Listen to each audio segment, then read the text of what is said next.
के सामने और हमें वो बड़ा नेता बता रहे हैं। हम तो कोई बड़ा नेता नहीं है। हमको कह रहे भैया आप नहीं जा सकते हैं क्योंकि आप बड़े नेता हैं। हमने कहा भाई बड़े नेता हम कोई सुरक्षा लेकर चलते नहीं हैं, सारे लोगों को यहीं छोड़ देते हैं, हम अकेले जाते हैं गांव में, उस पर भी तैयार नहीं है। हमने कहा भाई किस कानून के तहत नहीं जाने दोगे ये बता दो। कहता है हम लिख कर भी नहीं देंगे। तो ये कहीं ना कहीं जो बात गांव देहात में हम लोग सुन रहे हैं कि बिहार ने पहले लालू जी का जंगल राज देखा था, अब बिहार में हम लोग अधिकारियों का जंगल राज देख रहे हैं। एक के मुंह से निकला कि भाई हम पूछे आदेश किसने दिया है, कहता अन्य मार्ग से आदेश आया है। तो फिर कहता भैया हम तो पुलिस वाले मुंह से निकल गया, छोड़िए। तो अन्य मार्ग से आदेश है।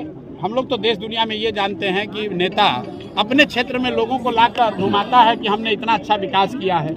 नीतीश कुमार 20 बरस से इतना दावा कर रहे हैं कि हमने बहुत अच्छा विकास किया है, तो उनको तो ये लोगों को बुलाना चाहिए कि भाई कल्याण बिघा आइए देखिए कि कितना विकास हुआ है। और यहाँ पुलिस लगाकर रोकने का कोशिश कर रहे हैं, रोके हैं। हम लोग यहाँ खड़े हैं, कानून का कोई उल्लंघन नहीं करेंगे, लेकिन ये प्रशासन के चेहरे को दिखाता है, कितना डरे हुए हैं ये दिखाता है।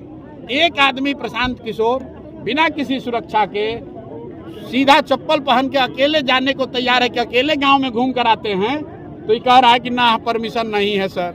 यही नीतीश कुमार अभी 4 दिन पहले आए थे, 1000 ये पुलिस वाला लग के नीतीश कुमार का सुरक्षा में लगा हुआ था।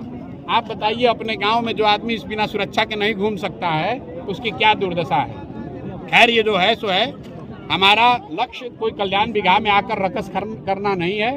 हमको बस ये दिखाना था कि नीतीश जी ने जो पूरे बिहार के साथ किया है वही काम कल्याण बिघा के लोगों के साथ भी हुआ। लोग कहता है भैया कुर्मी समाज के लोग हैं, बिहार में जाति की बात होती है। अरे भाई तो नीतीश जी के जाति के लोग जो कल्याण बिघा में हैं, नीतीश जी के जो पड़ोसी हैं उनका जो गोतिया है उसको भी अगर 2 लाख रुपया मिला हो तो हमको बता दो, हम अभी से मान लेंगे।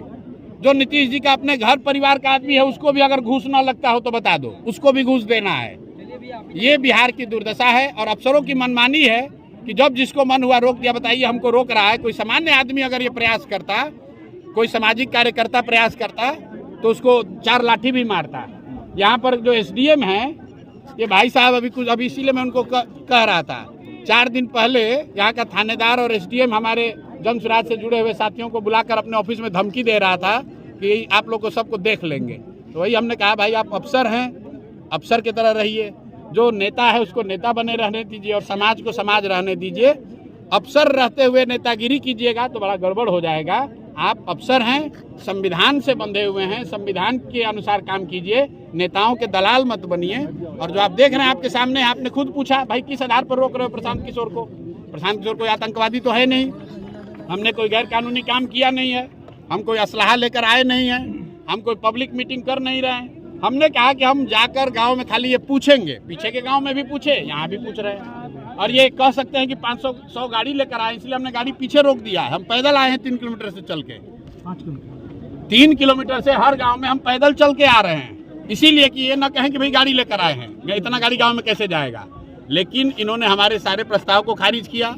डीएम साहब ने फोन करके ये कहा हमारे साथियों को कि हम लोग लिखित में भी नहीं दे सकते हैं, लेकिन सर वहाँ से हट जाइए। तो हम लोग यहाँ से हट रहे हैं, बिहार शरीफ में जा रहे हैं, सभा करेंगे, लेकिन कल्याण बिघा फिर वापस आएंगे, ये रुकने वाला नहीं है। और दूसरी बात समझ लीजिए कि ये जो अभियान है बदलाव का हस्ताक्षर, ये अभियान आज कल्याण बिघा से हम शुरू कर रहे हैं। और मेरे जो साथी हैं, कल से बिहार का जो भी विधायक है, खाली नीतीश कुमार नहीं, जिस क्षेत्र का जो विधायक है उसके गांव में जन स्वराज के साथी जाएंगे और वहां पर यही सवाल करेंगे कि बताओ भाई तुम्हारे विधायक जी ने तुमको 2 लाख रुपया दिलवाया कि नहीं, तुम्हारे गरीब को 3 डिसमिल जमीन मिला कि नहीं, और तुम्हारे यहाँ विधायक का तुम गांव के हो, तुम कम से कम तुमको घूस तो नहीं लग रहा है। इन 3 सवाल को लेकर कल से अगले 3 महीने तक हम लोग के पार्टी के साथी विधायकों के गाँव में जाएंगे, उसके बाद मुखिया जी लोग के गांव में जाएंगे, बड़े नेताओं के गांव में जाएंगे। लेकिन हम लोग ये रुकने वाले नहीं हैं, इनका पूरा पर्दाफाश हो गया। आज आप देख लिए सर, जनसुराज पार्टी क्या कार्रवाई की मांग करेंगे? अरे मेरे भाई आपने देख लिया, आप में से कई लोगों ने सुना होगा कि नालंदा में बड़ा विकास हुआ है। कल्याण बिघा को नीतीश कुमार ने स्विट्जरलैंड बना दिया है। और आज उनकी हालत ये है कि एक लड़का कोई 4 आदमी आ गया ये पूछने कि भाई कल्याण विभाग के लोगों को घूस देना पड़ रहा है कि नहीं, ये पूछने के लिए आए हैं। तो प्रशासन को लगाकर नीतीश कुमार डर के मारे सर क्या लगता है कि प्रशासन की मनमानी है या नहीं?